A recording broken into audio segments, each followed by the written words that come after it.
everyone, to the Fright Corner podcast. I'm your host, John, and with me, as always, is my co-host, Hello, Jeff. everyone. And we have a special guest on. This episode. I'd like to introduce Jessica Feeney. She is from the Resurrection of Zombie 7 podcast. Hello. Yeah.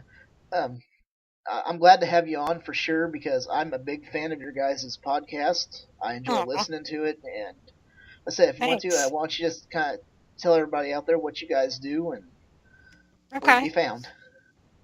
So once a week we do a podcast. It's a horror podcast, myself and Ron Martin, and we cover horror franchises. We devote one episode to each movie in a franchise. We recently covered the Halloween franchise, and now we are covering Subspecies, which is 4 movies. Halloween was, I think, we did 7. So once a week we do that. We talk about some horror news. It's a fun. I think it's a fun podcast. We do it. I guess people may take our reviews if they've never seen the movie, but I think we also do it just because it is fun. And unfortunately, there are a lot of bad movies we've had to watch, but we've gotten lucky with some good ones too. We post them to the website every week, which is zombie7.com. And usually we have some blogs up there for people to read. And also, I forgot to say, whenever we're done a franchise, we usually do a one-off episode of like a single movie that doesn't have any sequels to it. Just, to cleanse your palate from whatever we were doing before. Whatever the last franchise was. So, and then we also have a Facebook page, which is Resurrection of Zombie 7. We have an Instagram if you just like to look at pictures because you don't like the drama on Facebook. It's Resurrection of Zombie 7 also. I keep that up, usually do posts every day of just fun horror stuff. And let's see, what else we have Twitter, which is at ResZombie7, and then I have my own, which is at Miss Horror Nerd. So I usually do fun horror tweets on mine and the podcast stuff on the other one. We've been doing this show. I think this last summer we got to 200 episodes. So we've been going since, I've been on since 2013, and Ron started the podcast with our friend Hammer the year before that, which was 2012, obviously.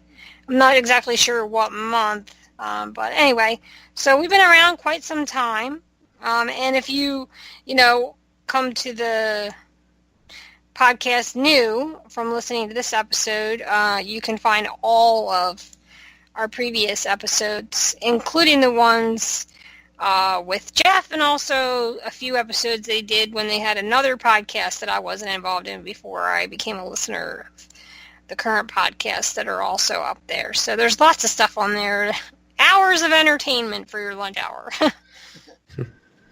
Great. Like I said, really glad to have you, and this is going to be kind of our wrap-up episode for the year. It's been a hectic year for me, and then I brought Jeff on, and there's been some hectic stuff going on, but I think next year's going to be a lot better because unfortunately we can't have a do-over for this year like I would like, but you and everybody else. But that's all right. But anyway, this will be our Christmas episode, and obviously, Halloween's over, Thanksgiving's over, and there's lots of Christmas movies, but I still think that there's room for horror for Christmas, and I really wish there was more horror Christmas out there. Because we're going to talk about Black Christmas from 1974 and Krampus from 2015. Before we get into that, though, there was one thing. They had a few of these, which Black Christmas, I think it's more of a slasher, stalking type movie that just happened to happen around Christmas. But then I think, what was it, when Silent Night, Deadly Night came out and it was the Killer Santa. Right. I remember watching some videos that were the mothers having a fit saying you can't touch the sanctity of Santa Claus to show these kids that, and it's like, well, don't let your kids watch it.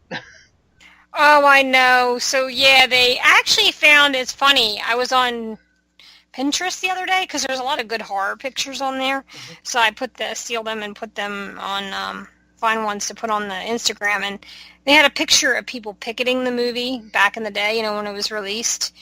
And it's ridiculous. I mean, if that's all you have to do with your time, then you need some serious help. And I think it was mostly women that were picketing because, you know, well, others, yeah. Yeah, go home and scrub the floor because nobody cares.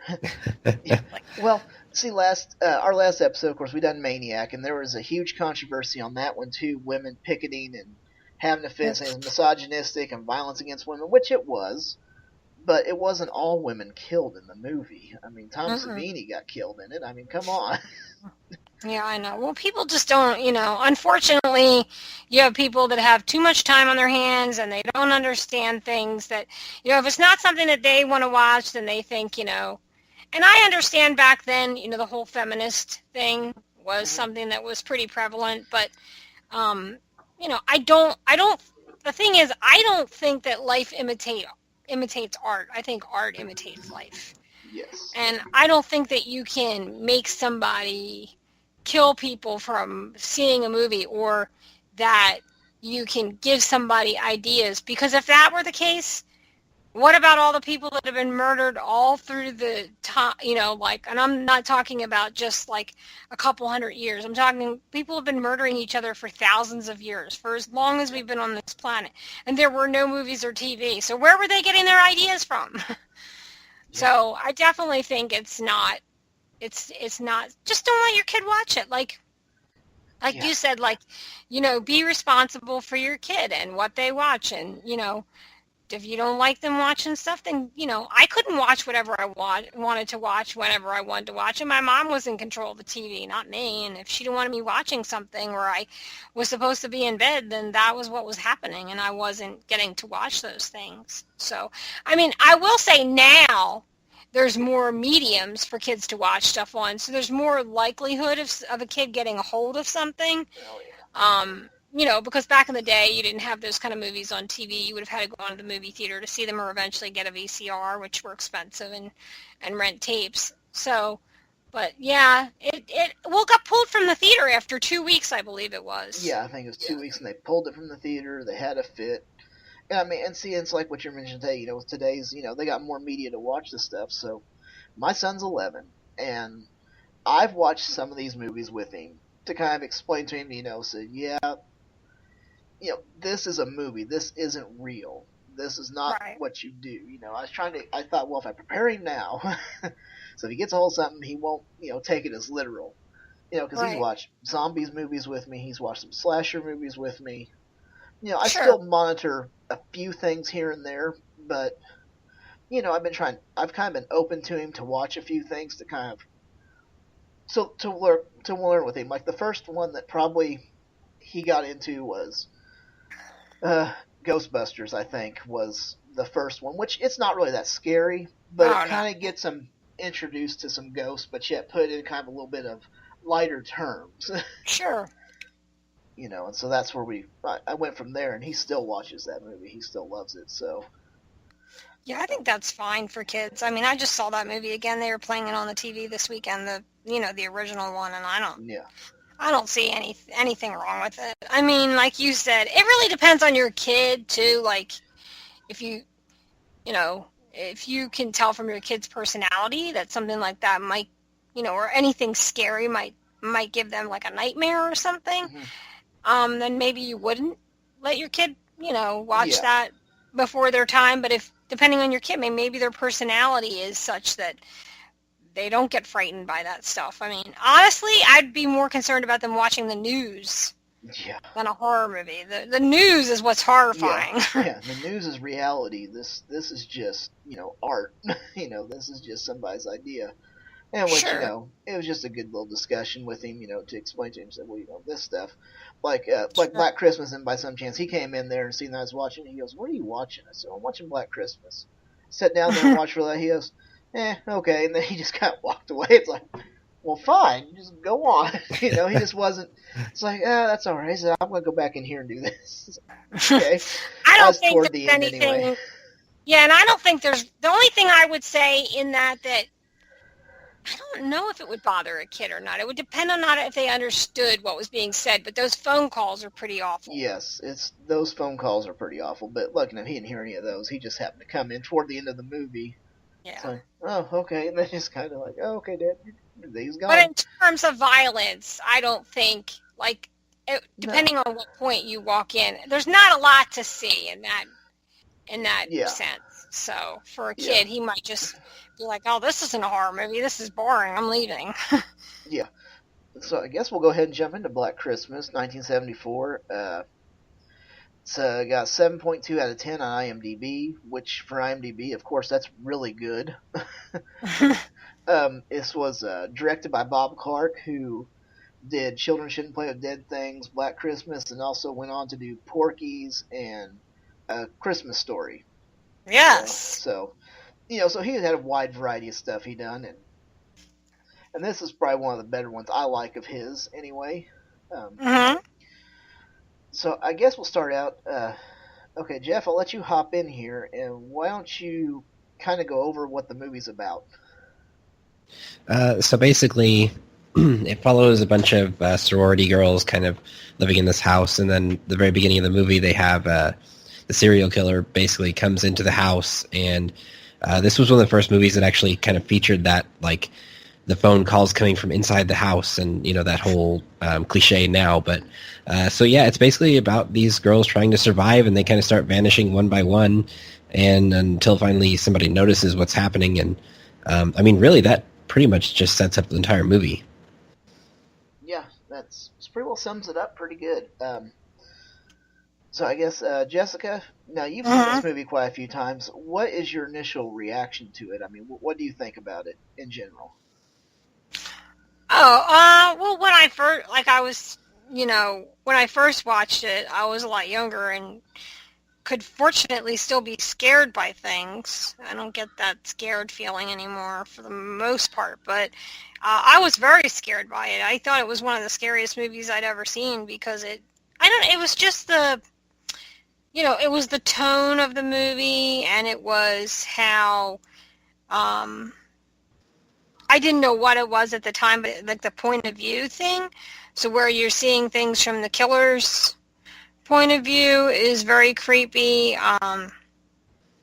And I just liked that it was like so basic, and that you didn't see him. Like, you didn't see who this was. I think we saw an eyeball once. Yeah, I think you saw hands and eyeball. That's it. Yeah, and like maybe a shadow or something at one point. Something like that. Because I think there's one point in the beginning of the movie before anybody has been murdered where he's like on the landing of the steps. And that was very creepy. I saw that. I actually noticed that scene. Not that I hadn't before, but I noticed that scene when I rewatched it a couple weeks ago. So I just thought it was super scary. I just really loved how plain it was, but at the same time, it was very suspenseful. And I like not knowing what the killer looks like. I think that's a mistake in a lot of movies where, like, whatever the monster is, whether it's a person or a thing or a paranormal thing, once you show it, I think it takes away from its scariness. Yeah, because all of a sudden you know what it looks like, you know what I mean? And it's like I remember thinking The Conjuring was pretty scary for quite some time into that movie, especially like when there was scenes where there was clapping happening, and it was not like the people in the movie, it was the thing, it was the paranormal, whatever. And then at one point they finally show it, and I'm just like, ugh, why did they do that? And I mean, sometimes you can get away with that, but if it looks bad or it's really hokey or something, it also ruins it. So yeah, especially if it's CG. Yeah. Like we talked about, we did the Children of the Corn movies, which I hated every one of those movies. The original story was actually scary from Stephen King, but the movie adaptation sucked. I hated the ending because it was like a sitcom episode ending or something. nobody died. It was just bizarre. I don't know what they were thinking, but the whole thing is like, he who walks behind the rose could have been scary, but at some point in one of those movies, they showed him, and it just wasn't scary. They just ruined it. The way that they did it, they just ruined it. One of the incarnations of that he who walks behind the rose just was like weird and comical and crazy and whatever, and it just ruined the scare factor, if there ever was one. I mean, there wasn't much of one in those movies, but they certainly ruined it. Yeah. Yeah, no, I totally agree. Oh, absolutely. And I think what I really like about this one is the story writing is really well. I mean, there's some hints in the movie that it's got continuity. When we first see him, he's entering the sorority home up through a window into the attic, what have you. But later in the movie, when they're out looking for one of the sorority girls, they run across someone that, this little 13-year-old kid that's dead. Well, then that kind of gives you the idea that, he probably killed her on the way to their sorority house. So to me, that's good writing to kind of tie that in. And then also, and then what I did like is when they first started, they get that phone call, the moaning and stuff, and that one gal's like, hey, it's the moaner again. So he's been doing this for a while already. Yeah. He's just awful. Like, I hated him. I was like, what is he doing in that house? And what is wrong with him? Why does he say all this crazy stuff about people that aren't around? And, he's just up there in the attic, and, like, sometimes he has fits and he throws things and stuff. And you just don't know what's wrong with this guy. Like, you're just like, what the fuck is this guy? Like, what is going on with this person? Like, they're so crazy. It's not a killer that makes any sense. You know what I'm saying? Like Michael Myers even in the first movie, makes more sense than this guy does. Mm-hmm. Like, this guy's just crazy. You don't know what his deal is. No motivation, or if there's motivation. Because even when he calls them, like, the phone calls are awful, but there are times when he just talks about shit that no one knows what he's talking about. Like, he's not even saying sexual stuff. He's saying stuff about, who's the person he mentions all the time, and I can't think of the name now? Billy, and then is it Alice? Like, there's like a sister or something that he keeps referring to? Yeah, it's like that. It's an A name. I think it is his sister, and he's Billy, so. Yeah, you're just like, what in the, Yeah, it was kind of interesting. I was listening to an interview with Bob Clark, who directed the film, like we said, and they said that was one of the things they wanted him to seem like he had kind of a multiple personality disorder. And the actor who did the voice for the phone calls, he actually stood on his head upside down and recorded the voice so it sounded like really weird, And then the screaming on the phone was actually Bob Clark. Yeah. Well, the multiple personality thing I've never heard before, but that's an interesting idea. That could be it. Like, I was thinking maybe this guy's referring to somebody who's real, but maybe it's not. Maybe he has a multiple personality disorder. That could be it. And another fun off that is, speaking about continuity, something I noticed right off the bat, and I don't know why I noticed it, but when, I can't think of her name, it's not, I don't know, it's the main girl kind of who goes down and she talks to her mom on the phone right at the beginning of the movie. Oh, Claire? Yeah, that's it. And she's talking to her mom. Well, oh no, that's Barb, Margot Kidder's character. Oh yeah, okay, yeah. Yeah, Barb. Margot. Yeah. Because Barb's like going to go away, or she's talking about some ski trip that ends up not happening, or I don't know, something like that. And the other girl, the other actress was like Olivia something. Olivia Hussey? Yeah. Yeah.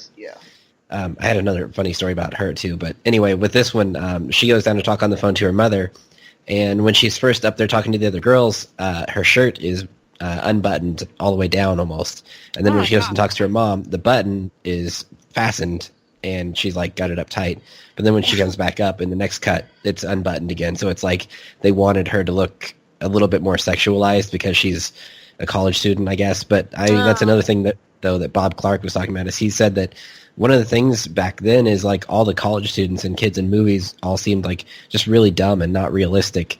And he wanted these girls to seem, slightly sexual, but also sophisticated because they are college students and they're not idiots, And so it was kind of an interesting perspective that they were going for. Yeah, I just looked at it because it was driving me crazy. It's Agnes. Agnes is That's right. Yeah, the whatever sister. the sister, whoever the hell this other person is, Agnes. Yeah, like that's so creepy that he talks about people that like, or he's having like a conversation on the phone with somebody else while the girls are listening. You know. Yeah. Yeah. Yeah, and when we go back and talk about the phone calls and stuff, most of them are pretty disturbing. But then every once in a while, you have some kind of glimmer in there. There's a couple of them that he was in there. It's like, please help, please stop me, somebody, please help me. At one Yeah. point, it's like almost like that reality sense is hitting in. Like, somebody help me stop because I don't know why. It's like, just help me. Like it's a real cry Yeah. for help out of everything that's going on in his head. Yeah, could be, sure. He does switch his tone to, like, there was a phone call where he was talking in one tone of voice or one way, and then at the end of the phone call, he switches to what was probably his real voice, or if you want to imagine the character of Billy, and not the actor, I guess this was supposed to be his real voice, and he's just like, I'm going to kill you, and then he hangs the phone up on Yeah. whoever he was talking to. So that was really super creepy too. Because like one moment he's like really weird and saying all this weird stuff in another voice, and then he just like matter-of-factly is like, I'm gonna kill you. Yeah. And then Yeah. just hangs the phone up. Like, seriously, if I was those girls, I mean, obviously if everybody left, there'd be no movie. But I've been like, I'm fucking out of here. Like, I'm done. I'm leaving. Like, I'm not staying here for these phone calls. Like, who knows what the fuck is going on. I'm gone. Like, I'm leaving this house. For sure. I don't think there's many things that are more scary than someone who's insane and unpredictable, because you want predictability if you're dealing with a threat. So, Yeah, and just the calls, like, hello, are you going to stay in your house if someone's calling you? Like, these days we have cell phones and people can't necessarily tell where you live from your cell phone, but like back then, things like, that was your house phone. You know what I mean? yeah. So he And clearly knew where they were. Right. So it's not as easy of a thing to torment someone. Plus, everybody has caller ID and all these other things, so no one even answers the phone if they don't know the phone number. Like, fuck that. Yeah. So that kind of thing would never work now. Yeah. But it's just, it's funny because if I'm getting phone calls like that at the house that I'm living at, whether it's a sorority house, I'm leaving. Like, I'm just leaving. And, Yeah. I mean, a lot of those girls did leave because you had a lot more girls in the beginning that weren't there at the end. But it just is interesting, that people chose to stay. Or, it may have been that they were going to leave, like, the next day or something like that. It's funny, too, because for some reason, I always remember this as being a really serious movie. But there's actually a lot of humor in it, especially with the house mother. Oh, She's yes. Yeah. closet alcoholic or whatever. She's got it hid everywhere. She gets into a book. She gets it out the back of the toilet when she's brushing her teeth to rinse her mouth out. And it's like, oh my God, it's everywhere. Yeah, she was actually modeled after Bob Clark's real-life aunt as far as the secret alcoholism goes. Oh, that's great. I didn't know that. That's funny. Yeah. Originally, Bob Clark rewrote about half the script. The original script was, I think it was called The Babysitter, and it was the whole calling from inside the house, and that was like the premise of it. And then he, pretty much tweaked it and changed it around, and that's what they came out with. So there's a lot of, Bob Clark was very hands-on with this film. I mean, the whole reason he got into the horror genre is he said that back at the time, the two most lucrative forms were horror or pornography. And he didn't want to do porn, so he went into the horror film. And then this was also filmed in Canada, which is kind of evident from some of the drinks that the girls are drinking and the landmarks and stuff. But to throw people off, they put an American flag in a police station so that the American audience would think it was filmed there, and it'd be, a better draw at the theaters because they want everything to be Americanized.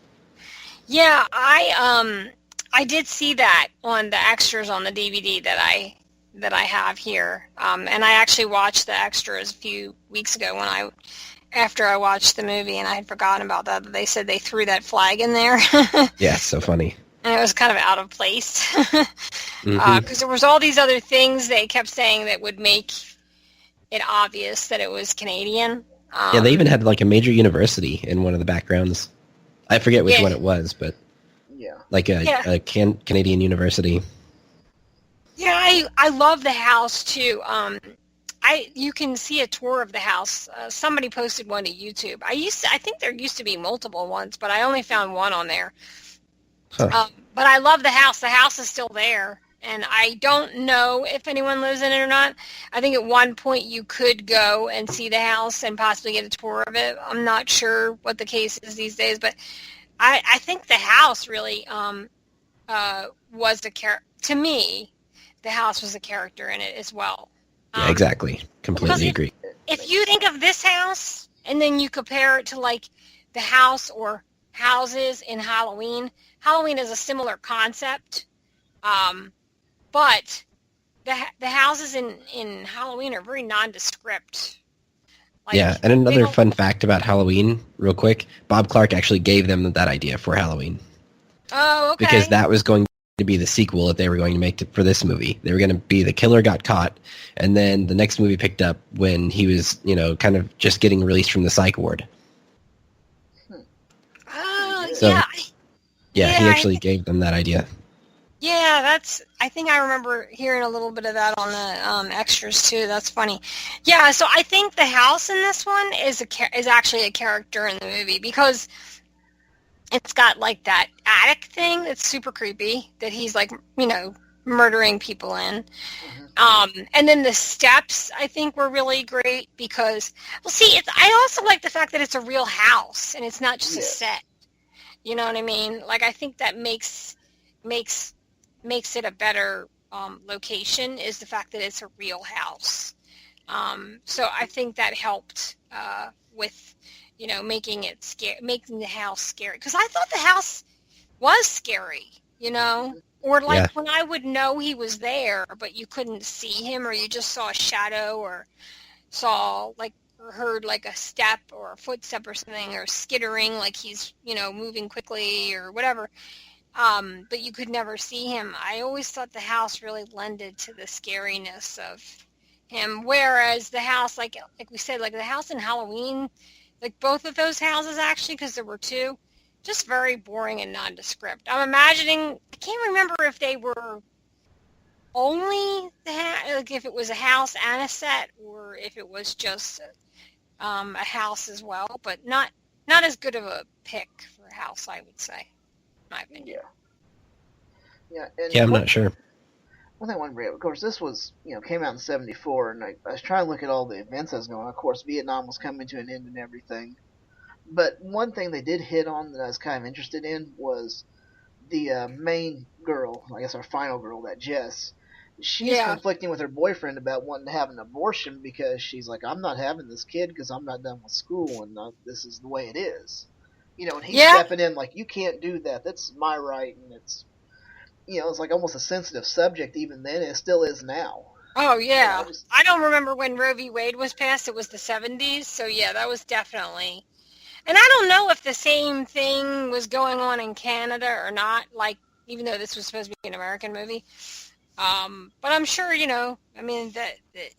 because, again, I think that was like a time where there was still a lot of the, women's rights and the feminist stuff and all that was getting started from the 60s into the 70s. So that was definitely an issue, sure. Yeah, and she was talking about going to a clinic to have it done, so it wasn't like they were going to use the old coat hanger trick and see if that worked. Oh, yeah, no.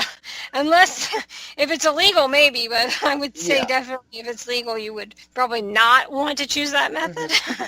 Yeah, but I just thought that was kind of interesting to put as a subplot, it's like, here's just a little hint of something that's kind of been going on for a while. But, yeah, I don't think that's a popular or common subplot for horror movies. Like, I literally can't remember. That's interesting that you bring that up. So that may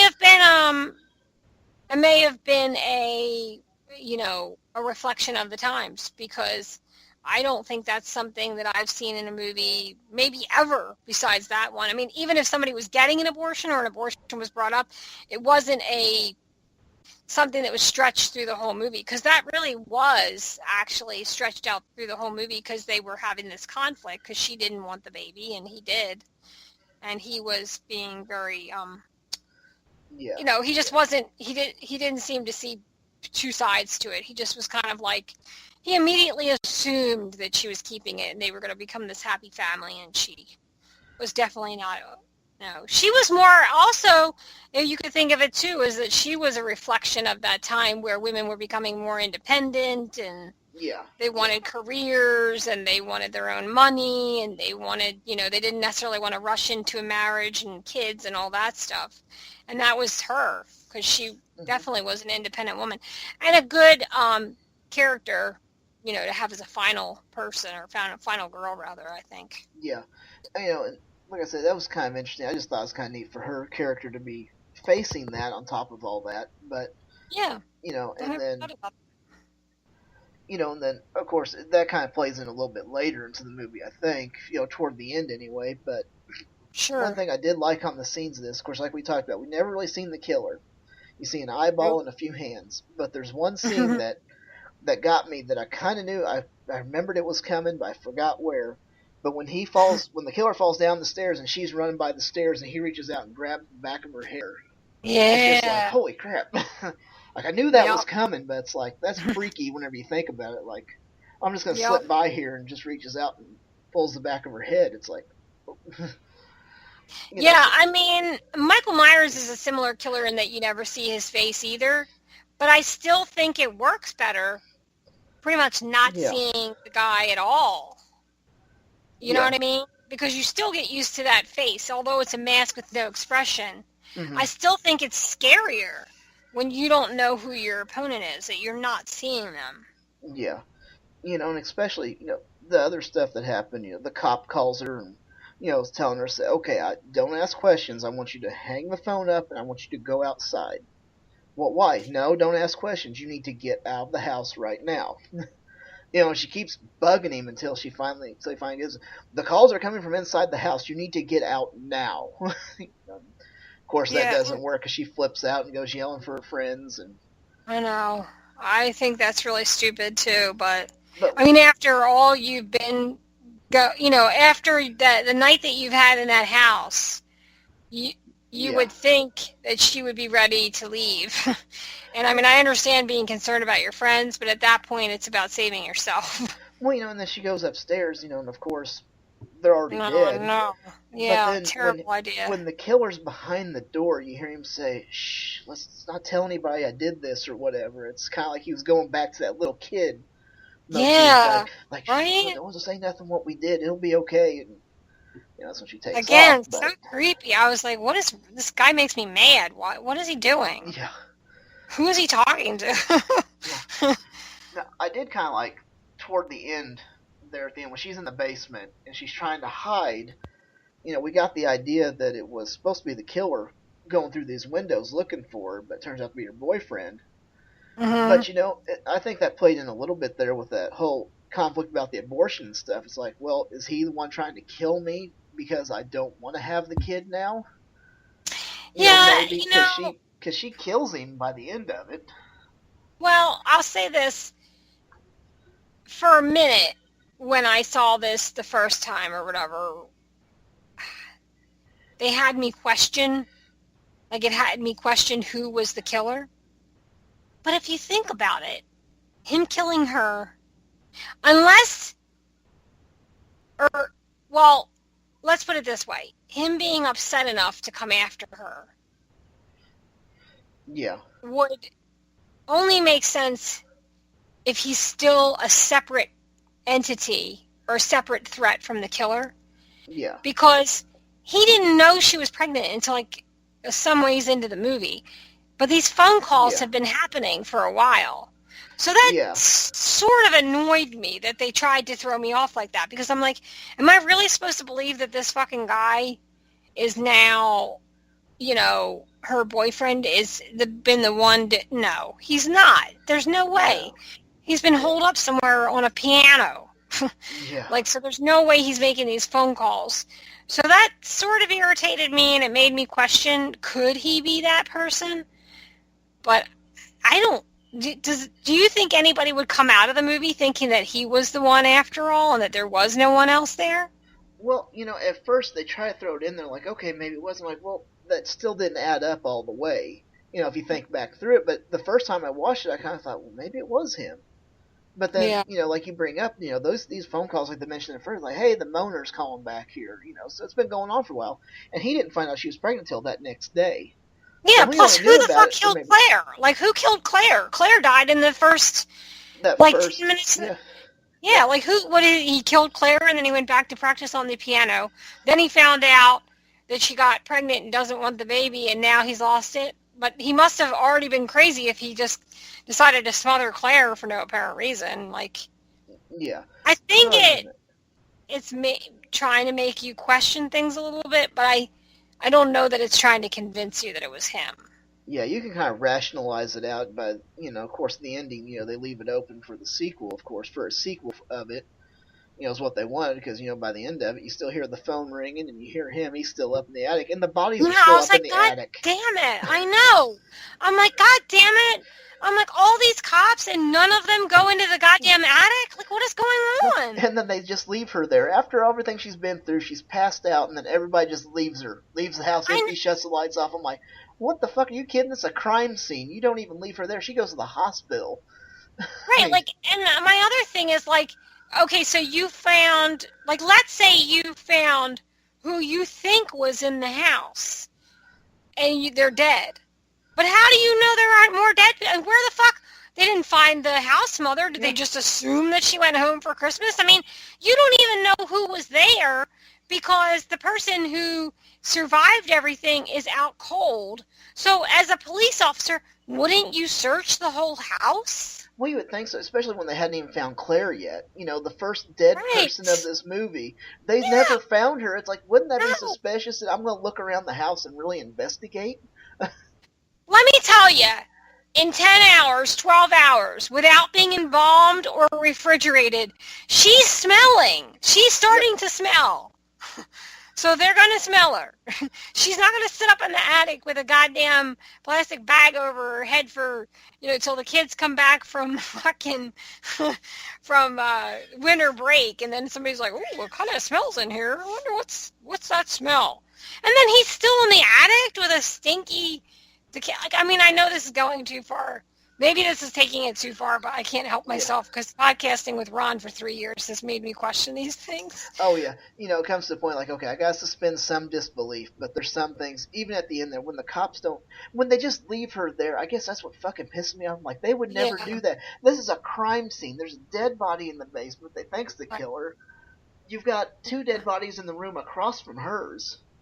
I think they would, at the very least, I think she would have been taken to the hospital, and I think they would have searched the whole house. So those 2 things are very unrealistic. Let's put it that way. Yeah, I mean... And it annoys me that he's why is he still there? You killed everybody. Leave. Go find another house to kill everybody in. No, of course he hadn't killed her yet, so I guess that was... I guess he was waiting for his chance. Yeah, like I said, and I recommend this movie, definitely, but I definitely went and watched that remake piece of shit that they made, because it was horrible. It had nothing to do, and it didn't. It didn't. And they rationalized who the killer was. They rationalized it so much that it's like, I don't even know if I feel bad for the guy or not, or if I feel good for him doing it. Right, so I think he was supposed to have been abused, right? He was supposed to have been abused, and he killed his mother and was making Christmas cookies out of her skin. Yeah. Yeah. That wasn't a bad... I kind of liked that. I kind of liked some of the kills in that movie, but the plot and stuff like that was pretty ridiculous. I'm not sure what it was supposed to be, because it wasn't a remake. So it was weird to me. Yeah, that's what I thought. It's like they were cashing in on the title, more or less. It's like, oh, people know Black Christmas. Here we go. Let's just put the title on it and go on. And one of the girls was in that. She played the house mother in that movie. Yeah. So I can't remember her name. Oh, man, but I can't she remember. actually went on to become... I don't know that people know who she is in the sense that a famous TV star, a lot of Broadway work. She was actually on Watch What Happens Live on Bravo. It's like a little half-hour, 11 o'clock show with different guests. From the producer of that station does it, Andy Cohen. And he had her on, And she's been really successful with, like, I think she's been, like, in Broadway for years. Like, you know, really well known in that circle. Like, if you go to see those plays and stuff like that. Yeah. So she played the house mother in the remake. Yeah. But she was really the only tie to the original. Yeah, and that was at Andrea Martin. That's who it was. That's it. Yep, Andrea Martin. Yep. Yeah, and we didn't mention the dad. Johnson was the lieutenant. The cop plays another cop before his Nightmare on Elm Street movie, but you know, and he did pretty good. I mean, he didn't have a big part in it by any means, but I kind of like seeing him because more of an experienced actor in the movie. Like, as you could say, you know, somebody to kind of draw it in. Like, okay, we've got some credential here that, you know, more professional looking.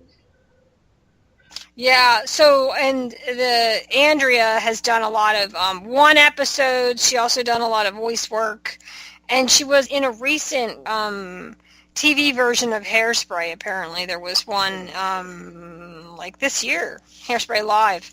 Oh yeah. That she was in. So, but she's mainly, I think, known for her. She's had a pretty, you know, successful stage career or whatever since. And then Margot Kidder, of course.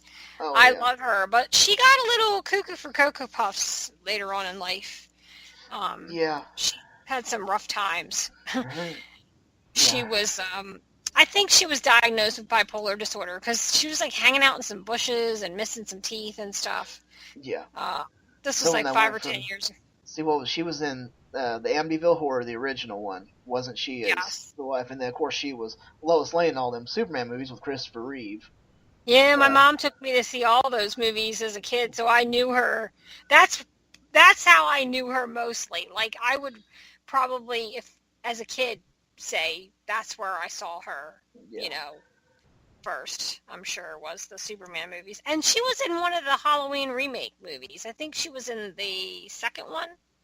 She probably was. I've got both of those, and I don't remember now. It's been so long since I've watched them that... Yeah, she played, she was a psychiatrist for Laurie's character in the Rob Zombie. Yeah. Okay.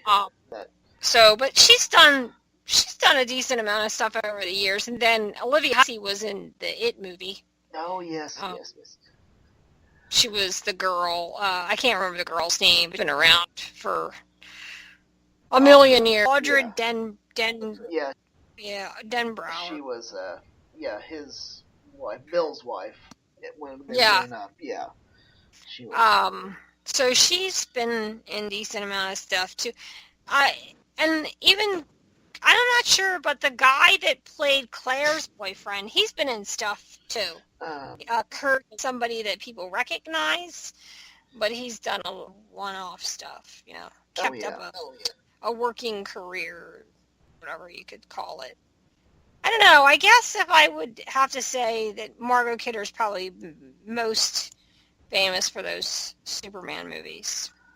Yeah, I really think so. And the Amityville thing, if you've seen Amityville. The next thing after I think of those, like, okay, she was in Amityville too. She was the Kathy Lutz. Yes. I actually think this movie has a decent cast too. Yeah, like, I mean, the acting wasn't that bad. They done pretty good for the most part. Yeah. So for being that, I don't think these, most of these people probably weren't very well known back then either. They're probably a little bit more well known now.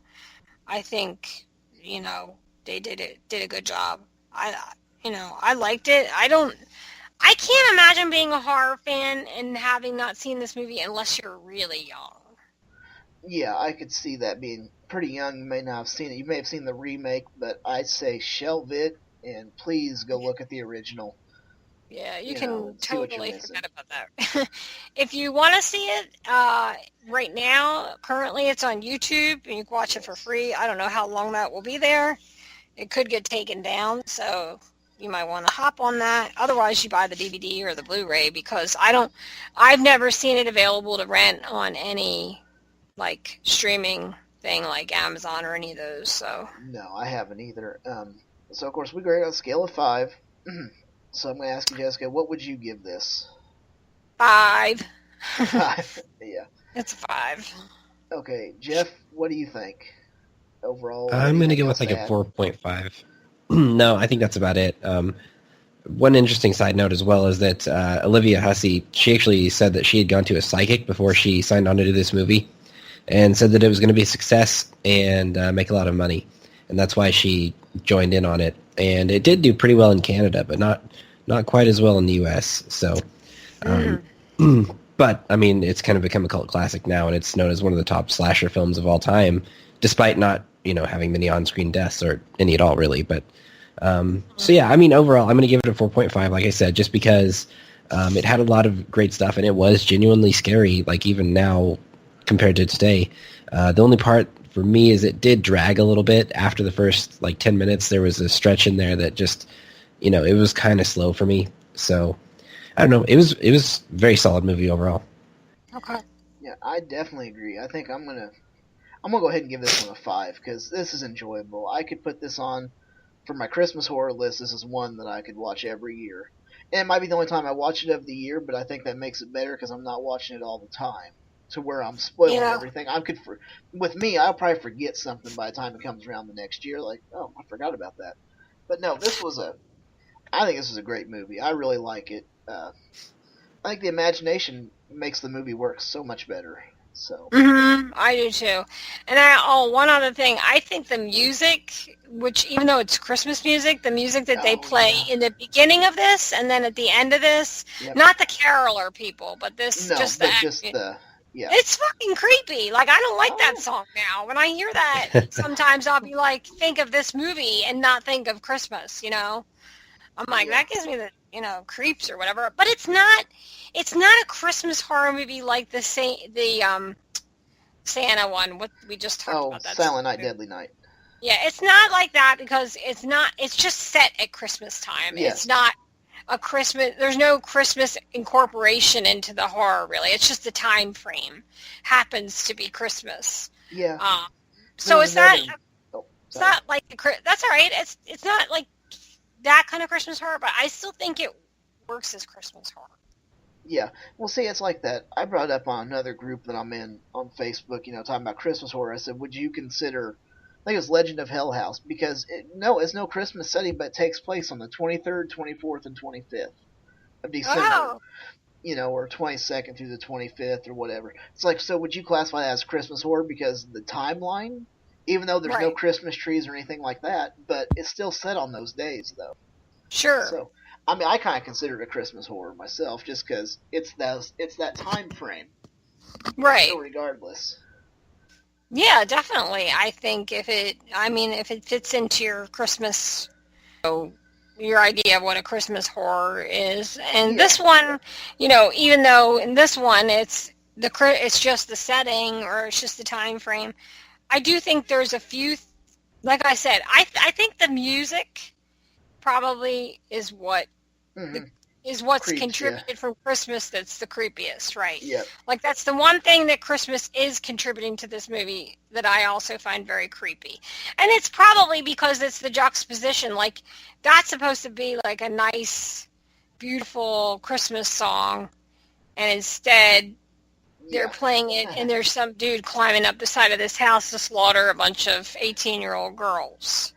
Yeah. So it kind of, sometimes you can make something happy into something scary or creepy just based on what it's in, what you're having it involved in or with the story or whatever. Oh yeah, because like for me, anytime I hear that song "Freebird" from Leonard Skinner, I go right to the Devil's Rejects, that last scene when they're listening to Freebird at the end. That's the only thing I see every time I hear that movie. That's the immediate thing that I think of. Oh no, that's yeah. It's like that's the first thing that comes to my head when I hear it on radio or something. I'm saying, I hate to say it, but a lot of times now it's like when I hear certain 70s songs or like, somehow the word white trash comes up, it's just like immediately I think of Rob Zombie, who's obsessed with white trash and making movies that are full of white trash and 70s stuff. Yes, he is. Although I do like his stuff, but that's a whole different subject. I'm a big fan of Rob Zombie because I've seen I've been to 3 of his concerts. Oh, yeah, I've lucky shook the you. guy's hand, and you know, I've been right up stage side pretty much. I mean, right in front of the stage at one Yeah. of the shows. I think it was the show. It was him and Alice Cooper were on tour, and I got to see both of them on stage. I like his movies, but I just discovered his music like last year. I didn't even realize he made music. I had no idea. I don't know where I've been, but because he's been around. Like there was a song of his in his soundtrack for one of the Crow movies, which was over 20 Oh years yeah, ago. So. yeah, your Boogeyman, and actually that's if you listen to the original.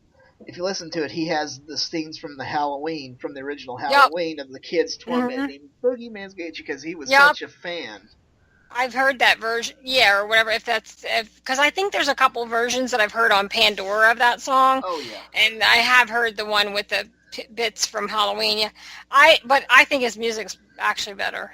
oh yeah, I like do his like music. the movies, but I do like the movies, but I would love to see him in concert. He actually came around this past summer, but he was even though he went to Pennsylvania, he wasn't close enough that I could get to see him. So. Oh yeah, I had a good time watching him. I think I don't remember who opened for the first time. The second time, In This Moment opened for him.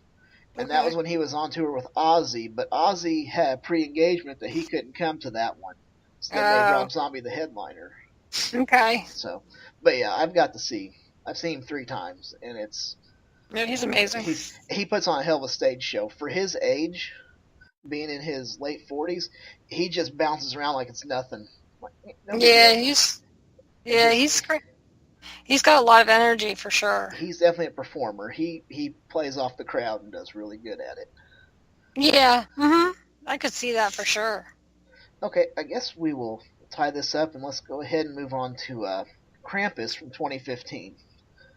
Right. Now this one's a fairly newer one, but it's still going to get spoiled just because I enjoyed it. It's a fun movie, I think. It's got a 6.2 out of 10 on IMDb. Okay. Cast-wise, let's see. It's directed by Michael Daughtry, and cast-wise, of course, Adam Scott. You probably recognize him if you've seen him. He's been in several things. I know. One-off stuff, and then what's her name? Toni Collette. Yes. She's Australian, yeah. She was the mom in The Sixth Sense back in the day. Okay, that's probably where I recognized her then. And then that Conchetta Ferrell, of course, she was on 2.5 Men as Charlie's maid, and she plays the aunt in this one. Yeah. She's been around forever and ever and ever. And then that David Kochner, I've seen him in so much stuff, and it's like I can't place him, but I know I've seen him in other stuff. He's like a Anchorman. Yes. Yep, Anchorman is always yeah. That's funny. So it had a pretty good cast. I mean, overall, it's most people you'll probably recognize. Like, oh, I've seen that one before. It's like, well, you probably have.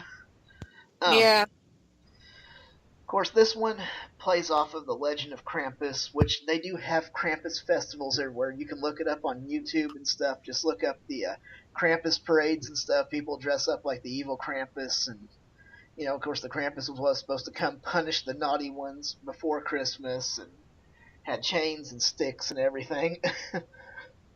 But they play off of that, and I guess what it is the boy in it, he decides he's not going to believe in Santa no more, and he's tired of it. He's sick of his family. He hates them because they're all being a bunch of shits. And gets up there, throws away. Well, Krampus gets a hold of it. And so he comes to punish, to remind people that you got to keep the spirit of Christmas in your body or whatever. I guess is what they get at.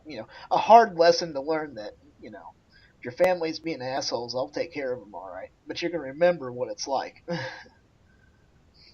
So, overall, I went in prepared this was probably going to be a comedy horror, where it's going to have more comedy than horror. Right. I think it did. For the most part, especially when they're all sitting there. You get through the Black Friday, people trying to kill each other on Black Friday while they're playing Christmas music. And then, of course, the boys fighting with another one. But what cracks me up is they get back home and the whole family's dysfunctional. It's just like, are we going to do this? Well, after you acted, no, you can do this by yourself. And, The grandmother's the only one that really cares about the kid. Yeah. By that point, but it's when the other family shows up, when her sister and her family show up, is when it just fucking, I laughed my ass off through that whole part. At dinner and everything was just so freaking hilarious. Well, I felt like it was sort of a, there's a line from this, and I don't remember what it is now, but the dad says it to the little boy, the one that's having the hard time. But it was something about, like, you might be related to your family, but you don't always like them, or something along those lines. Yeah, something like that. It's like, you don't, like, we have to, their family, they're here for this. We don't have to like them, but we have to do it. But I felt like it was sort of like a commentary on families and on people not getting along, and how you could have these family members who, you're related to, who you've known your whole life, and you have absolutely nothing in common with them, yet you have friends who you love, who you've only known, maybe 10 years or something, or 5 years or whatever, and they're like, your number ones. Like, they mean so much to you because you see things the same way. You know what I mean? Like, you can't pick your family members, so these end up sometimes being people that you would never be friends with in real life, and may even never want to know. Yeah. So I think that's something that a lot of people probably experience, even if they're not honest about it. I think most people have a family member, or maybe multiple family members, or in some cases many family members that they feel that way about. So I thought that was like a theme. I could be wrong. Yeah, I really think it was. So, I mean, like I said, I enjoyed this. Jeff, what do you think about it, overall? I mean, just a rough idea of what do you think about it? So I'm pretty lukewarm on it. I'm a huge fan of Adam Scott. I watched a movie with him called The Vicious Kind from a few years back, and it was a heavy drama, and that's when I first found him. And then, of course, he was in Step Brothers as the evil, good-looking guy who came in and threatened to ruin everything. But this was the first one where he was kind of a hero, or kind of a good guy, not a bad guy anyway, maybe not necessarily a hero. But so, I mean, that was a bonus for me having him in it, but I don't know. I think I took it too seriously. Like, there were so many problems and issues with it, like sending their daughter out in a blizzard after, like, they wouldn't let her go out before, but now that it's a blizzard, it's totally fine, and she'll be fine. And we're not worried about her at all for most of the movie, and we're not good parents at all, apparently. So there was just all those issues, and then, like, I don't know, crap, I can't even think of his name now. Guy from Anchorman, the bald one. David Koechner, yeah.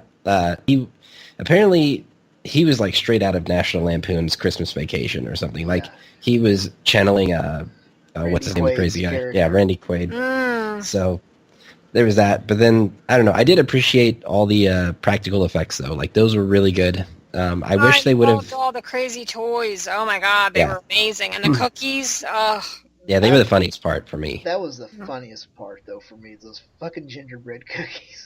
I love the cookies, and I love the killer toys. They were great. Yeah, the killer toys. I wish they... Go ahead. Yeah, go ahead. No, go ahead, Jeff. No, I was just going to say, I wish they would have focused on the title character a little more, though, the Krampus itself. Yeah. We didn't see much of Mr. Krampus, no. No. No, it was more or less having the other stuff do it. Like, they get that delivery of this red sack, like, what's this? I don't know, just bring it in. So. Well, that's why I felt like it was kind of like a drama in a way, because they focused very much on the family and the undercurrents of the family not getting along, and, the boy just wanting it to be like it used to be. Everybody cared for each other and had fun and enjoyed each other's company. And now it seems like it's a chore just to get through the holidays. Well, the man that they're... Go ahead. Even like when the sister shows up with the aunt, it's like, why the fuck did you bring her? That's not right. Why did you have to do that? The other thing I didn't get was the freaking grandma. Like, she was probably the best actor in the entire movie, but did she speak German or English? Like, she just went back and forth. Like, 1 minute she can speak English, and then the next she can't when she's telling the story. So I don't know, Yeah, because she would talk to the boy all the time, and it's like, what's the deal with you, Grandma? Yeah, definitely. Of course, when the grandmother is speaking English for that, and then starts talking later, speaking German, the aunt over there say, "Yeah, we're fucked, aren't we?" And it's like, I know the tone, we're fucked. It's like, God damn it. Did you guys, have you ever seen the movie Trick or Treat? Like the Yes. one from 2007, I guess it was, with the Oh, 3 stories or whatever it is? yep, I've seen that one. Okay. So the guy that directed this, Michael Dougherty, he also directed and wrote that movie. Okay, that's where I heard him from. I meant to go look him up real quick, but yeah, I Yeah. swore that was him. But yeah, it was. I don't know. I liked it. We did see the Krampus eventually, but for the most part of the movie, you never seen him really. It was kind of in No. the shadows and little pieces here and there. Especially when all the snowmen start showing up on the front lawn, they're looking outside. They turn around, he shows up back there behind one. It's like shit. Yeah. Yeah, the snowmen were cool, representing all the people that the Krampus taken to hell or whatever. So Yeah. I did enjoy that part too. Yeah. Because he's like, "Hey, Mom, Dad, there's a snowman out there." So it's like, well, who put it there? It's like, It's funny, you could just see so many influences from other films too, like the toys, some of the stuff, they really took a lot off of Gremlins, like the actual movie Gremlins. Oh, okay, yeah. I think It's a very strong resemblance. I think the teddy bear was from Five Nights at Freddy's, but that's just me though. Yeah, you know what? That teddy bear kind of does look like that thing. You're In a way, right. just a little bit, except with sharp teeth. Yeah. I love those. Like, I kind of wish they had been around for more of the movie. Like, there had been more of a battle going on with them. Because, you had that battle with the toys, but it didn't take up a lot of the movie. It wasn't until later, towards the end of the movie. Not the end, but close to it. I think they could have put those guys in there more, and that would have been pretty entertaining. They were really, to me, kind of my favorite characters. Like, I thought they were better than that stupid Krampus. Yeah. The Jack in the Box had that. It's a good way to play on some people's fear because some people don't like clowns, and that looked like a clown eating somebody. That's going to play on somebody's fear. Somebody's probably afraid of stuffed animals or bears or whatever. There's that one. Yeah. And then the dolls, because that doll was freaky as hell. Yeah, like, I totally think that toys can be scary. And I was fine with the killer cookies. That's not something that you're normally thinking of that's good, that can be made bad. But that could also be sort of like a take on the gingerbread man thing or something along those lines, but just, evil. I just liked how much chaos they created and how they were just, like, they were really hard to defeat, frankly. They were pretty much in control whenever they were around and just fucking everybody up. Yeah. Did a lot more damage than the Krampus, because the Krampus seemed to just wreck the house and take people away. He didn't. Yeah, it was kind of interesting too. At the very end, that he was just taking them one after the other. Like, it all just happened really fast, like they ran out of time or something. Yeah. Well, it was the fire. Remember, she kept saying, "Oh, you gotta keep the fire hot because he can't let him in through the chimney." Apparently, that's the only way he could come in. Yeah, I guess that's true. It's supposed to be Santa Claus's shadow, the dark side of Christmas. The one to punish the ones that need it. Yeah. And all in all, it's pretty good. Obviously, when they're out in the was it the Hummer or whatever, they come back and smashed all to hell. It's like, holy shit, there's a problem. So, it's like, okay, we're gonna go back home and hide and board up all this stuff. But they should have been planning on. And where the hell did he get? That. Where did he get all those boards from?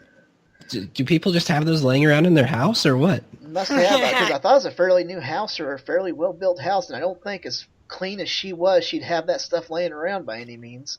I don't have one board in my house. I don't have boards lying around my house either.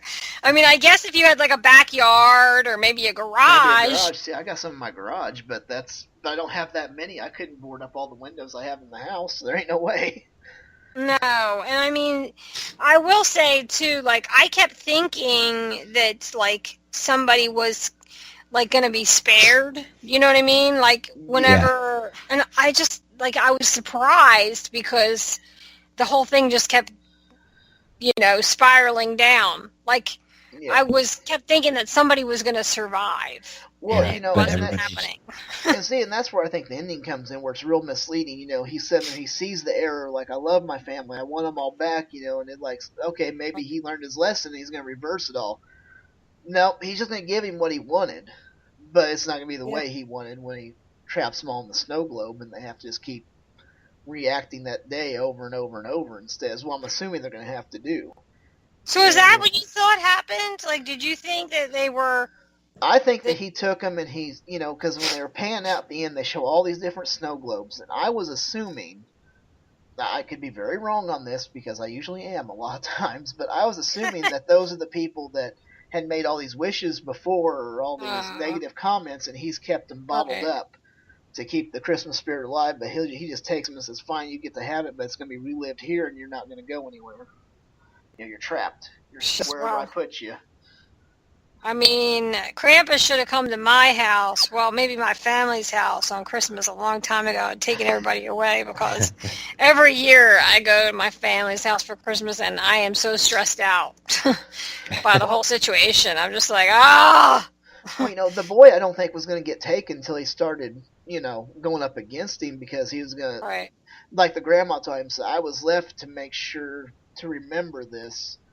Then, you right, know, because the the same thing boy was happened to given, her. yeah, the boy was given the ornament of the Krampus Mm-hmm. ornament to signify that just remember this from this day on. So he wasn't going to get taken until Yeah. he thought maybe he could be compassionate and say, "I learned my lesson finally. Let them all back." Then drops the other cousin in there. Oh, boom. It's like shit. It's like, I guess oh. this director likes, also, I think he likes having kids in his Yes. films, because the Trick or Treat film has the kid who, in the one story, the kid who says Charlie Brown's an asshole, and Oh then he yeah. finds getting murdered by that creepy guy that's Yep. in there. Yeah, so it seems like he likes to have kids in his Yeah. movies, and he's not afraid to kill them either. No, and I mean usually that was always a cardinal rule. Like, you know, you got something serious when they start killing kids, and those were some of Mhm. the first ones to go. The teenage daughter, and then Yeah, you know, just I went agree then with you kid there. after kid after kid. Then the baby gets taken out there, and it's like, oh man, I thought maybe the baby would make it, but shit. Well, you The know, elves jumped in, grabbed it, and took off. Smiled at him and ran out. And it's like shit. what's crazy is that kids, it's interesting because that movie, The Monster Squad, Mm-hmm. from the 80s, Yep. so there's kids in that movie. I mean, that little girl's got to be goddamn 5 years old, and she is cursing up a storm. Then there's a scene where the kid is in the room with his dad, and the dad is smoking, and he is blowing it back in the kid's face while the kid is asking for money to go to the movies. That would never happen in a movie today. Oh no. But No. kids didn't get killed in movies then, but now they kill kids. Yeah. So the kids don't curse, and the parents don't smoke in their faces, but they don't live. Yeah. So Well, it's like so weird. Like when I saw that movie, because I didn't see that back when that came out for whatever reasons. That was new to me when I watched it like a year or two ago. I was like, I cannot believe this guy is blowing smoke in a little kid's face in a movie. This is fucking crazy. And then that little girl, the sister, who was like 5 years old, she's dropping, I think she dropped the F-bomb. I swear she Yeah. did. I was just like, holy Wow. shit. So now it's like weird because it's reversed. Yeah. There's some things that we're PC about with kids that we weren't before, and vice versa. You know what I mean? Because what sleepaway camp? I don't remember how old those kids were supposed to be, but that Oh one's my like, "I'll fucking God, kill I you, you know. motherfucker! I'm gonna fucking Right? kill you." It's like, Yeah. And then there was some things that one of the adult characters said about the kids that oh, sounded baldies. really bad. Yeah, he goes. Yeah. We used to call them baldies. It's like, Yeah. Oh Oh, my you God, fuck- that guy sounds like a damn pedophile. and that's James Earl Jones's dad. Is who that was. That's Oh, the guy. Isaac. What's his name? Was it Isaac? Oh, Oh man. I can't. I feel like he was the one that was on South Park for a while. Oh, Isaac Hayes. Oh, Isaac I don't, Hayes? I don't think No, that was. That's not him. Okay. No, I don't think that was him. Okay. I don't know why. I guess. But yeah, I remember that because of the first there. We used to call them baldies. It's like, oh my god. And of course, and go fuck the owner or whatever. That's like 70. I like, know, right? That movie I've got my way. and the end of it was, I mean, that movie could have been a forgotten slasher of the 80s until the reveal. I didn't see that movie, and I saw that when I watched that movie for the first time and they got to the end, surprise for me. I hadn't ruined it. Somehow I had stayed away from the ending. I was like, holy shit. Oh, yeah. What the hell is going on in this movie? Like, why does this girl have a penis? And then you have the boy that survived, but the aunt didn't want any more boys. It's like, oh my god, it's psychological as hell. Like, well, the crazy thing, again, the crazy thing is, like, I don't know if that would happen now. I mean, she was 12 years old, and we interviewed her, and when we interviewed her, and I'm sure she's discussed this in other interviews and other podcasts that she's done, obviously, because people probably, want to know. But, like, her mom, like, there was no problem. Like, she said a lot of people went for that interview, and, like, I'm sure they left when they, were told what they would have to do. And, oh, yeah. Because the parents weren't comfortable.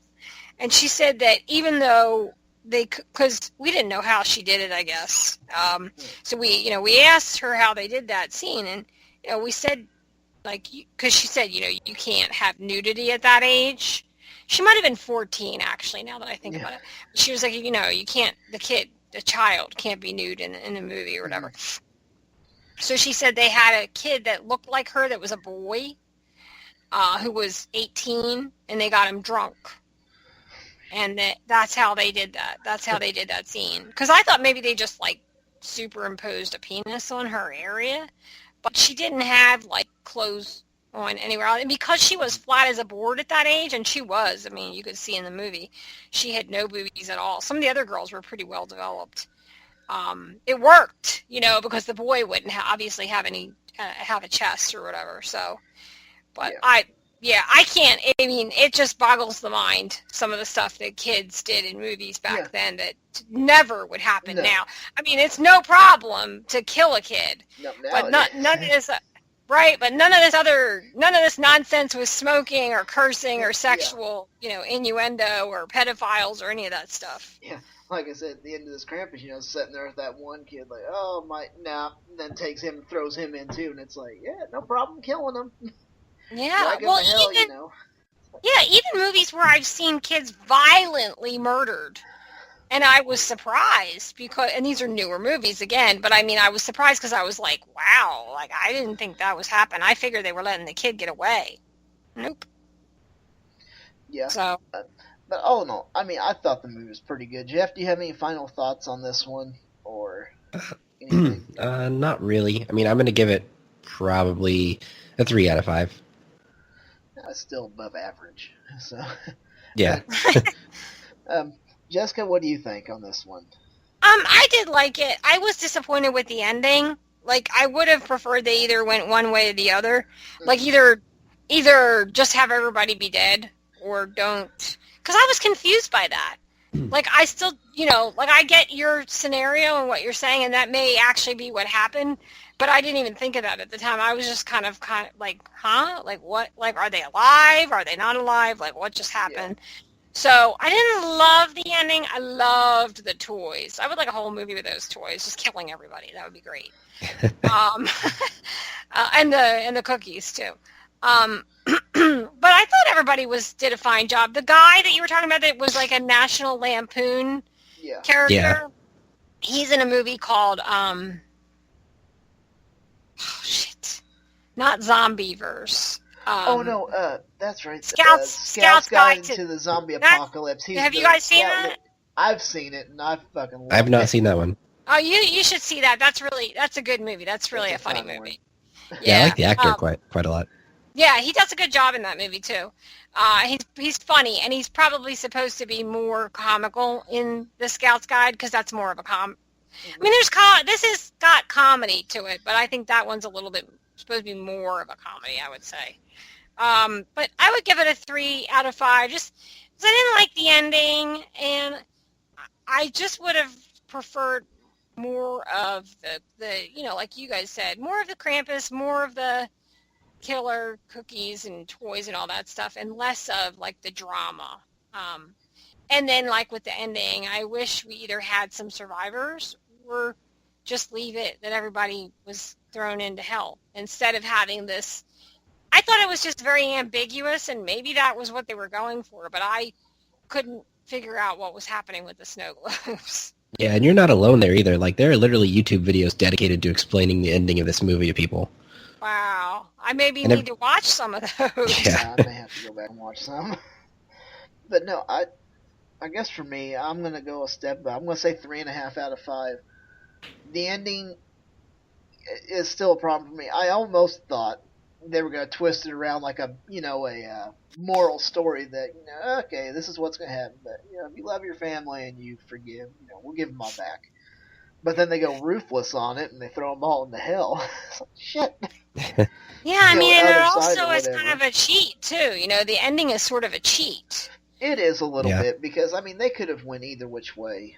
And in a way, I kind of almost wish it would have been like a moral story because, obviously we accumulate some of that moral stories from like Friday the 13th and all that. Like, don't do this, don't do that, don't smoke pot, you're going to die, or don't drink, you die, fuck, you die, whatever else.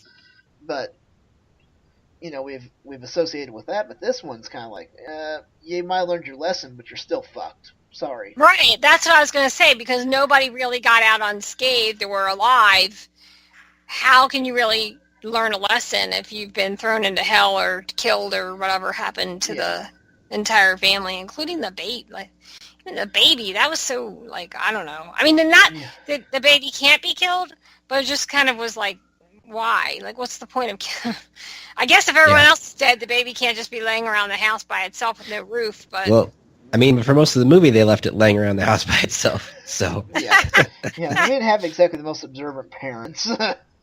No, 16-year-old's out in the blizzard, the baby's left alone, the kid's not happy. I mean, literally, though, if they had let the boy, have it all be a dream, I feel like this movie would have been compared to like the Ebenezer Scrooge story, where it was like a morality tale, and the boy learned to appreciate the family, and then he would have woken up and hugged the parents, and everybody would have been happy. Had they not had the snow globe thing, and they just left it at that, I think that's what it would have been. Be like, okay, he learned his lesson, he woke up the next day, everything's going to be better, I'm going to enjoy Christmas, enjoy my family, and actually care about them, and appreciate what I have. But then they put the snow globe thing in, it's like, okay, so you're all there together, and you're going to have your Christmas the way you want it, but it's eternity now. Yeah, oh God, what a nightmare. It's like, I'm stuck with you fuckers for eternity? No! Yeah, no, that is not cool at all. Yeah, I'd say that ending came from some, like, hip, young, creative writer who thought he was being artsy or something. Sure, I could see that. Because I've definitely never seen the snow globe ending and something that... Because, like you guys just both said, I mean, it would have been a more common ending and something that probably would have made a little bit more sense if they had just made it be...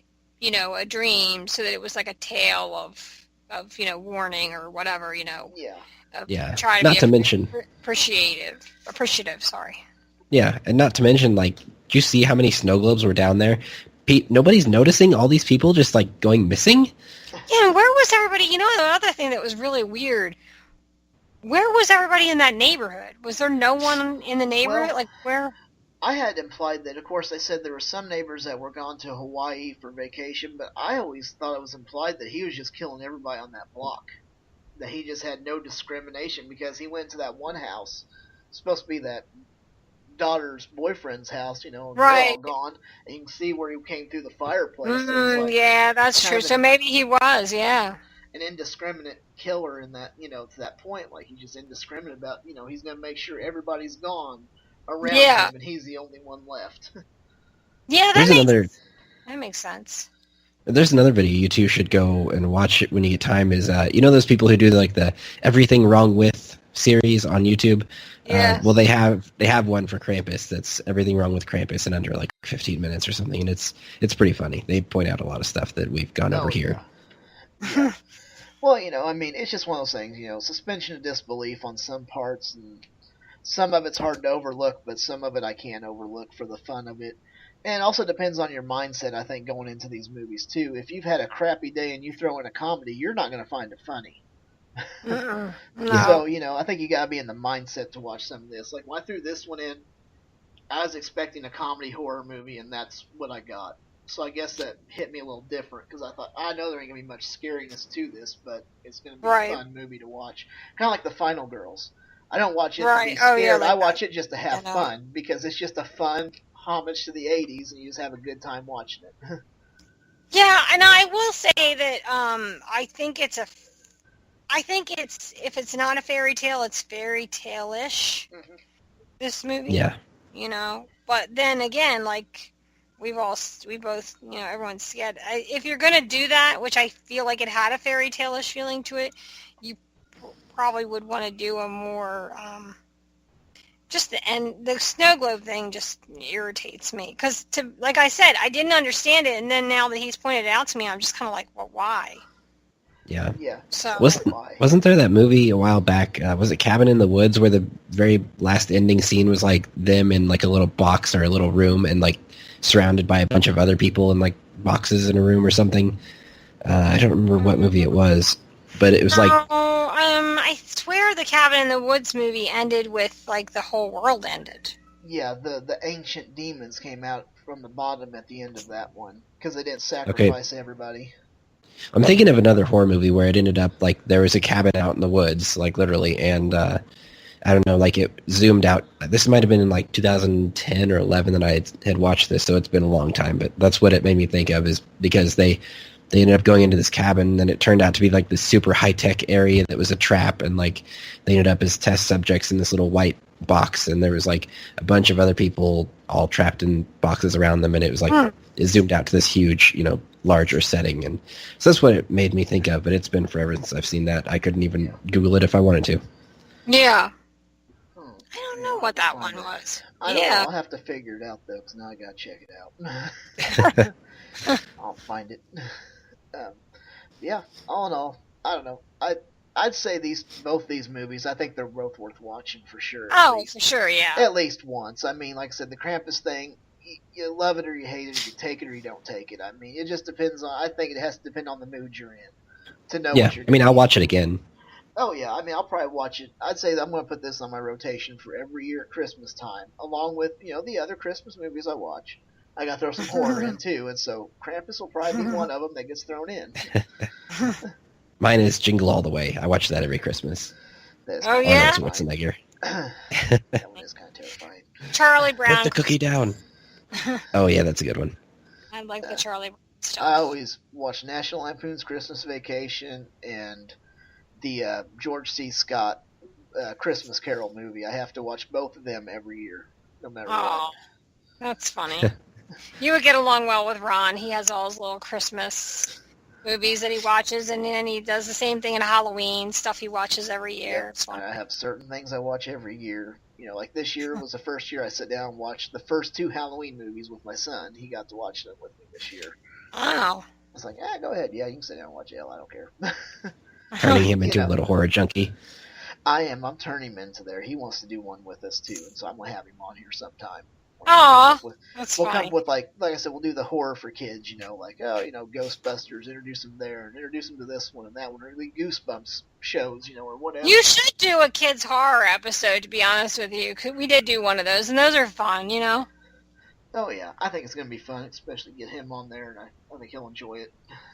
That might be one that we all have to be together. So we have to be. We'll try to. Me, him, and Jeff will try to get together and do it all live. So it might be That's cool. Easier Yeah. to record anyway. Sure. Okay, well, I guess we'll wrap it up here, and of course you can find us on Twitter at The Fright Corner, YouTube, The Fright Corner.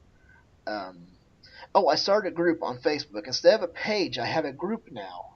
I think I just started it today.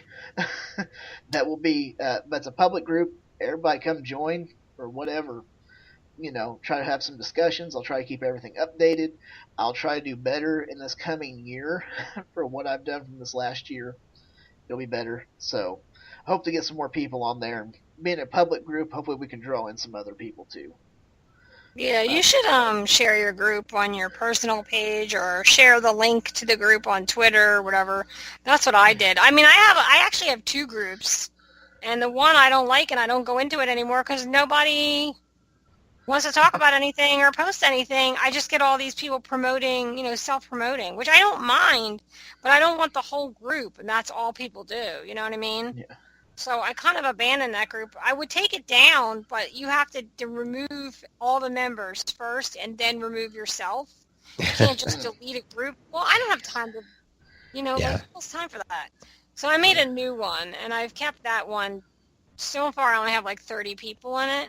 I'm hoping that I post stupid pictures, so that's me usually posting stupid shit. No, that's okay. I want people to post stuff. It's whatever you want. I want people to interact. I hate when it's just like nobody's posting anything but me. And I do have a page, which for some reason the page seems to get more hits than the group, but I don't know. Facebook's harder than Twitter, I think. Yeah. So we seem to reach more people on Twitter. And speaking of which, I've got personal Twitter, JGuitarRock. I don't do a whole lot on there. I try to get on there, but some of the stuff I post on there is pretty questionable. It's not nudity or porn or anything like that, but just my views on things, and some people find it very questionable what I like to post. So enter at your own risk coming on that one, because you never know what I'm going to put out there. I never know what I'm going to be pissed off about from one day to the next. If I watch the news, I usually get pissed off at something, and something gets posted every once in a while that's like, oh shit, maybe I should have done that. Well, Jeff, that's okay. It was your personal one, right? Yeah, it's just my personal one. That one's optional, but the Fright Corner, I try to keep it clean, keep it on horror as much as I can, promote. Usually do the Follow Friday thing, and I will follow back as long as it's not a robot or just somebody that just retweets news stories all the time. That's irrelevant. It's like, okay, that's all you're doing. You're just retweeting this little crap. I am not following you. I'm sorry. It's just like an automatic thing. It just retweets, and there's like 10 of them in a row, and it's the same story. Oh, I hate that. Yeah, I don't like that either. Don't do that. I like people that tweet their own stuff.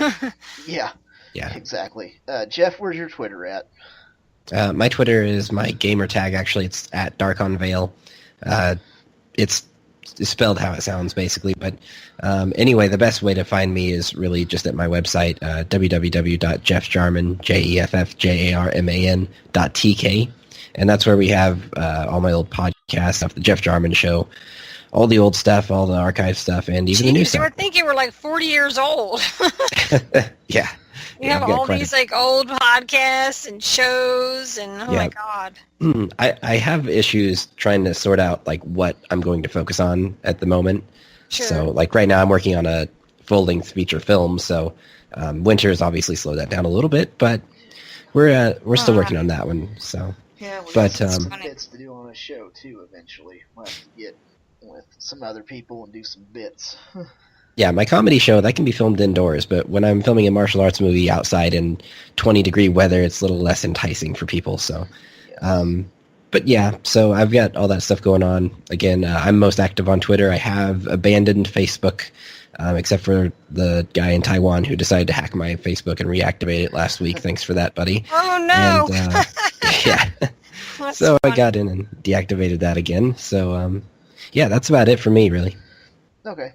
Yeah, I think that's it. Jessica, why don't you go ahead and plug again where they can find you and everywhere?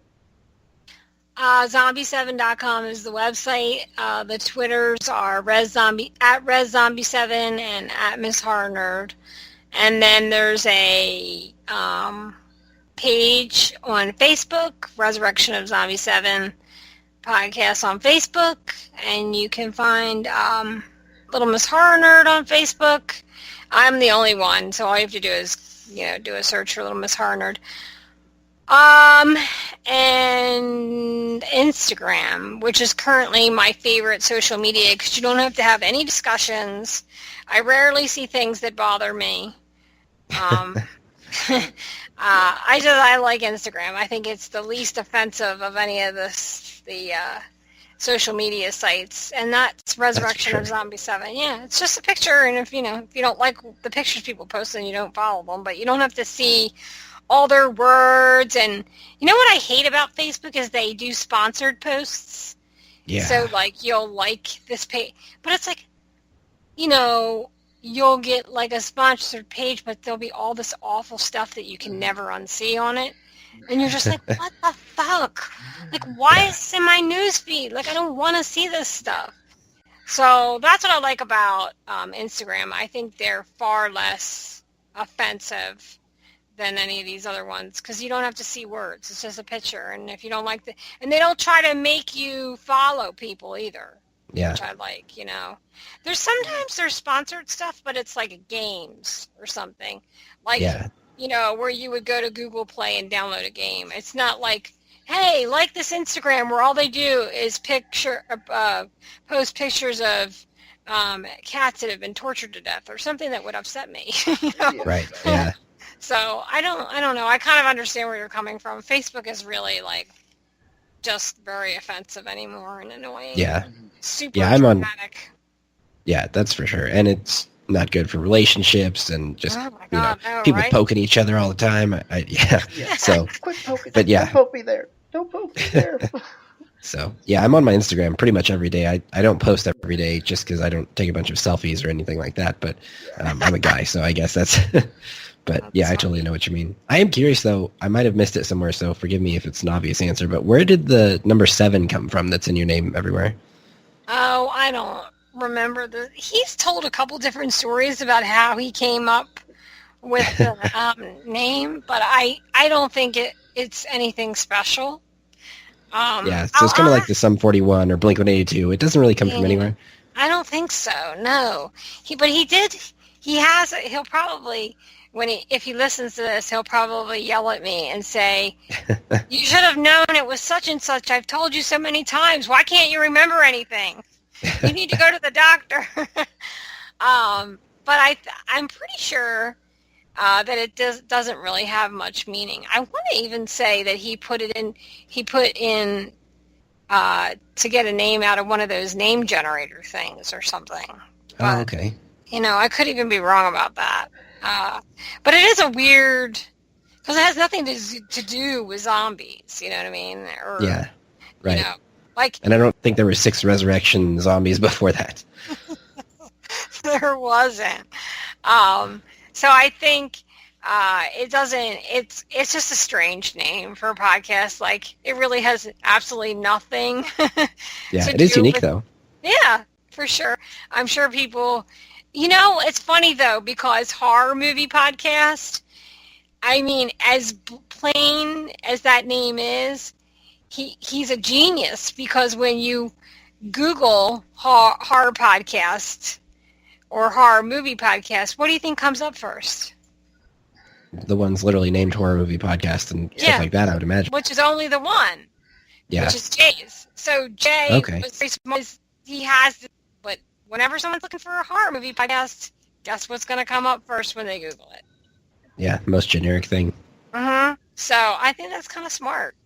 Yeah. As boring and unmemorable as it is. Smart marketing, you know? Yeah, for sure. Oh, and Jeff, so you just know, you had mentioned the Blink-182 thing. Now I'm going to bring it up. The 182 thing does have a meaning. It's the amount of time Al Pacino says fuck in the movie Scarface. Oh, that's right. They did say that. Oh, I completely forgot about that. Oh, no. Is that true? I didn't know that. Yeah, he said it like wow. 182 times. It's like, shit. Oh, my goodness. That is funny. Yeah, I've not caught up on that. I follow Tom DeLonge on pretty much everything, but it's been a while since I've looked up the old stuff. Yeah. All right, well, I guess that's it. So, close out here with make sure and keep horror alive and watch something that scares you. And we'll see you next time right here in the Fright Corner. Bye. And we don't give a shit.